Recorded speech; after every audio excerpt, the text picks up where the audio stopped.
On WSOC tonight, breaking news in just the past 30 minutes. Charlotte-Mecklenburg School Board voted on a plan for fall, a big change from earlier proposals. We're breaking down the decision they just made. Plus, backlash in South Carolina. The governor asking each district to prepare a plan where your child could get in-person teaching 5 days a week. I don't see a way they can do the social distancing properly. The pushback from districts, parents, and some teachers. Plus, we have to do more to get this under control. After pleading with young people to take the virus more seriously, Mecklenburg County is taking action. The resolution in the works and what it means for local restaurants. You're watching WSOC Tonight. Thanks for joining us. I'm Erica Bryant. So what will school look like this fall? It's slowly coming together, but still a lot is unclear. We will work through that tonight, but first, let's get you caught up on headlines. A model used by the White House just raised its projected death toll. By November, it predicts 224,000 people will die from coronavirus in the U.S. That's up 16,000 in just the past week. The model also says there will be more than 2,300 deaths in North Carolina, 4,500 in South Carolina. Hospital officials in 6 states are seeing more young people hospitalized. ABC News says one of those states is South Carolina. And Georgia's governor making a move we haven't seen. Governor Brian Kemp has encouraged people to wear masks, but never mandated it. Well, some local cities in Georgia did mandate masks, but now the governor is overruling them, essentially erasing their mandate. Well, now to that CMS vote that just broke tonight. The district met for more than 5 hours to decide how schools will look this fall. And our Joe Bruno monitored that marathon meeting tonight. Joe, tell us more about this plan that separates students into 3 different groups. Well, it's a mixture of in-person and remote learning, and to be quite honest with you, it's pretty confusing, so bear with me here as I try to lay it all out for you. Here is what CMS just decided.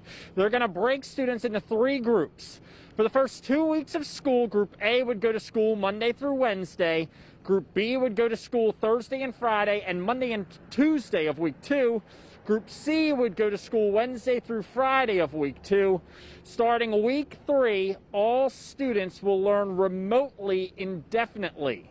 CMS leaders are balancing how to make sure students have everything they need for remote learning while also knowing there are significant barriers. We're only 30 days away. They say they need more time, and this will help get kids adjusted. Well, everybody's accounted for. We don't have to go running down people in the parking lot or wherever.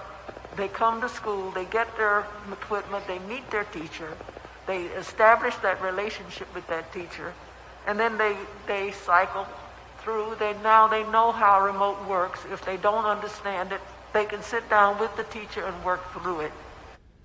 Well, Joe, just 2 days ago, the CDC director was here in Charlotte saying schools should reopen for in-person instruction. He sounded like more than just a few days.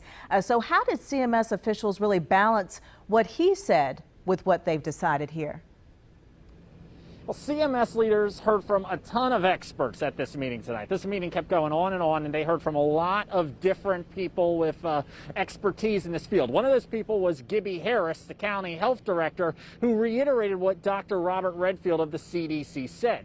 She reiterated why Dr. Redfield feels this way. She says that Dr. Redfield is concerned about an increase of kids dying by suicide and overdoses and a decrease in child abuse reporting.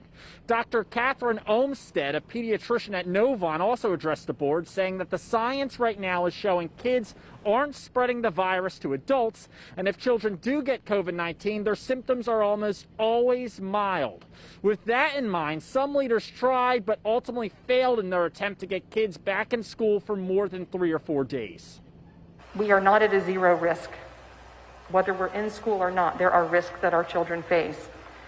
This virus is not going away, and so I want to propose that we need to get our kids back in the schools to see how we can do.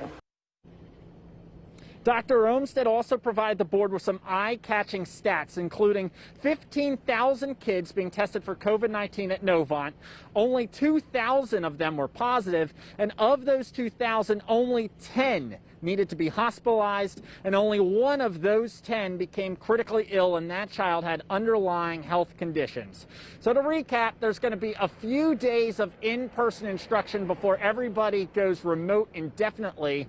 There is a possibility that CMS will bring kids back inside the classroom at some point this fall semester, but they didn't get into any specifics on the metrics that they would use to decide when that may happen. And for any parents that are not comfortable with sending their children back to school at this time, they can opt for a full-time remote learning option. Erica? Well, Joe, I have a child in CMS. I have a lot more questions, and I know you will keep digging. Thank you.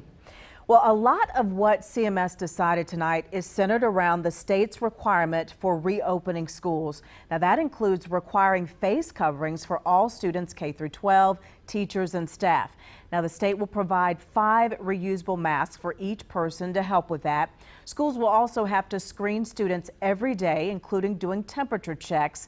The state will also send supplies for that.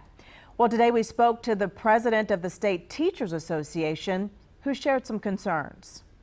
Our first priority is safety. We want to make sure that our educators and our kids are safe if and when we re-enter school buildings in the fall. We do not have all of the necessary things that are needed in place, and we can have that. We know that we are asking our General Assembly to do their jobs and to fund the things that we need, but we're also asking our federal representatives to do their jobs as well and fund the federal dollars that are needed to make sure that those safety resources and personnel are in place by passing the HEROES Act.